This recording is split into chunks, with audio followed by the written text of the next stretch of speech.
Bonjour tout le monde, bienvenue à la matinale. Je suis vraiment heureux de vous voir. Et là, tu te dis pourquoi tu as un si gros sourire. Je suis vraiment content, j'aime vraiment faire ça et de pouvoir partager, encourager. Et ce qui est drôle, c'est que ce n'est pas juste moi qui encourage. C'est la parole de Dieu qui m'encourage, puis moi, je partage un peu l'encouragement que j'ai reçu.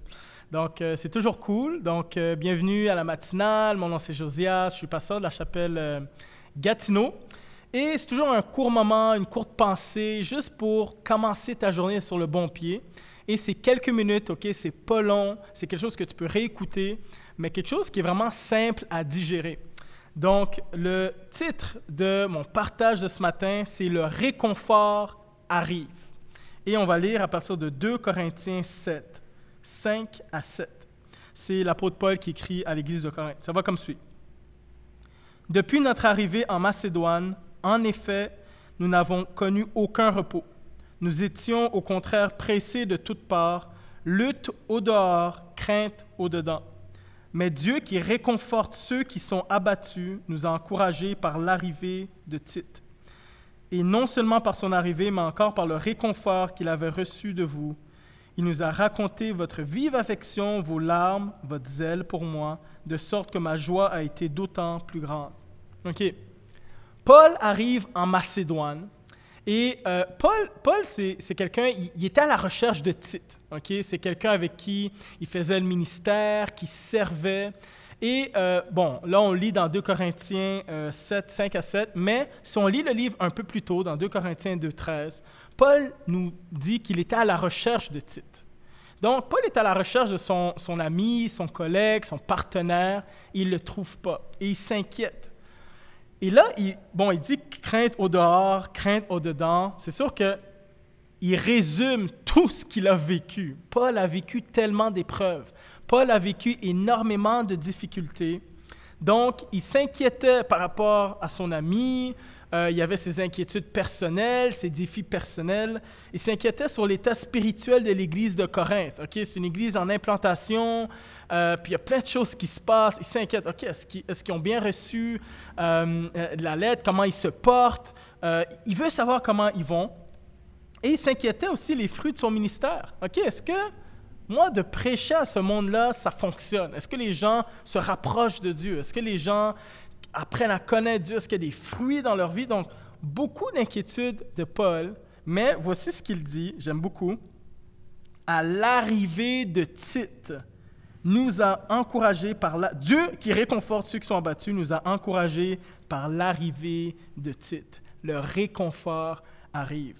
Okay? Parce que Tite avait un bon rapport de l'Église de Corinthe. Il dit, OK, ça va bien, il y a de la joie, il y a de la foi, il y a beaucoup de choses à changer encore, mais il y a de la foi. Okay? Il était content de voir Tite. « Hey Tite, je te cherchais, je suis content de te voir, t'es mon ami, t'es mon compagnon. » Il était vraiment content de reconnecter avec son collègue et ça l'a vraiment encouragé. Et j'aime ça, parce que des fois, on surspiritualise le réconfort de Dieu.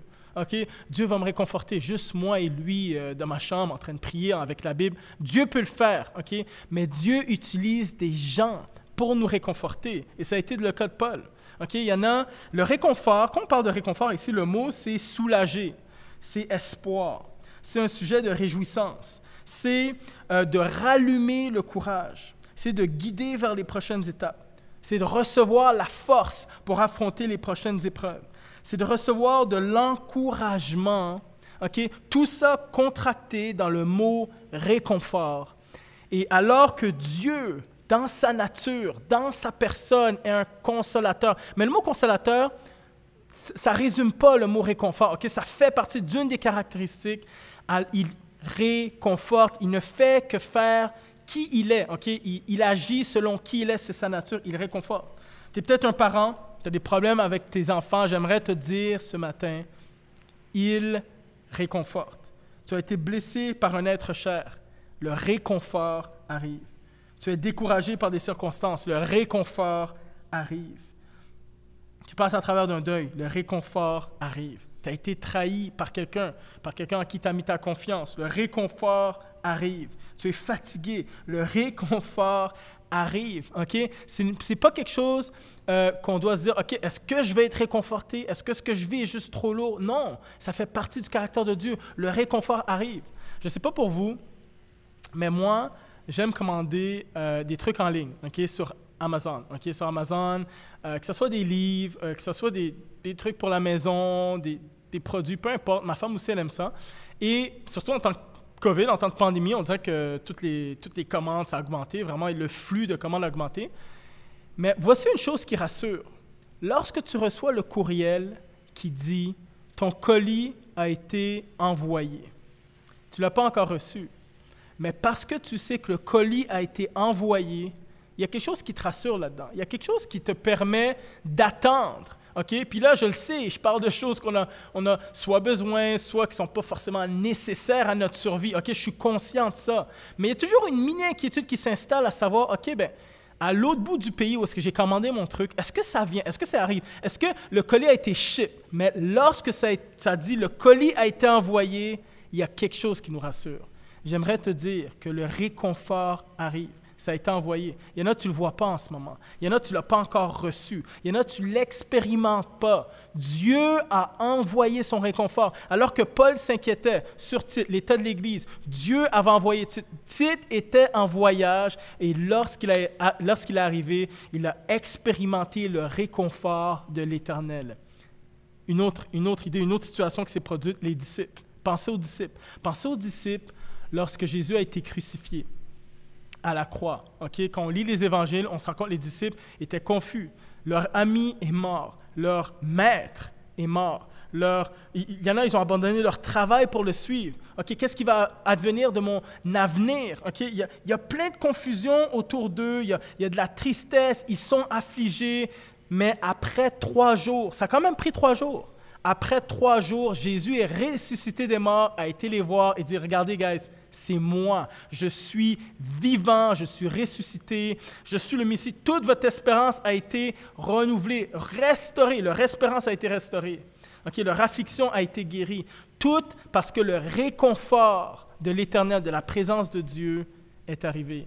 J'aimerais te dire, le réconfort arrive. Perds pas courage, perds pas espoir. Le réconfort arrive. Donc, j'aimerais juste quelques secondes pour prier avec toi.